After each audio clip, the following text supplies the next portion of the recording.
Okay, so I think I've got it sorted. You have to basically in the profile, custom, type initial, is what you were saying, James, and then lower the initial layer height. So if we look at the STL file, we can see it's roughly about 0.6, I reckon, millimeters, the actual control arm. We can see here if we zoom in on it. I reckon it's around there. And then what I've done then is basically under quality, under Cura, initial layer height, change the default. I think it was 0.2 to 0.6.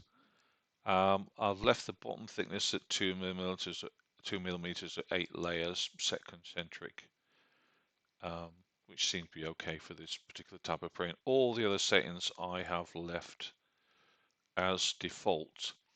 With the thin layer printing on these 3D Labs though, prints, you have got to go down to the mesh fixes and turn all this off, everything off and that at 0. And the slicing tolerance has to be exclusive surface mode as normal.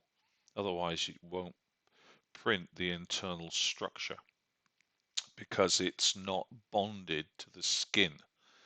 Um, so that's just the way that 3D Labs have done this.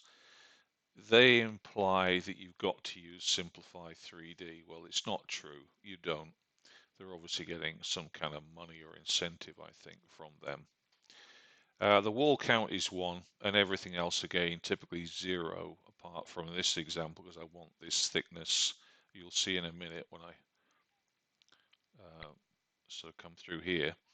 I want this bottom section to be reasonably tough, because it's obviously where the control horn is. And then you can see the internal structure or facets inside are correctly printed. I tried Prusa.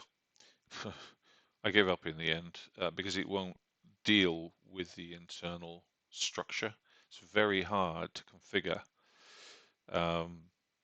And like I said, you've got to turn all these mesh fixes off in order for you to get this internal structure to show. Otherwise, it's very, very difficult to get this to work. And now within Cura, which is really good, sorry, within Cura, you can now print direct to Octoprint using the API option. So I think it's sorted. I'm going to give this a shot, and I think so I don't need to waste $149. Have a good weekend, guys. Catch you later.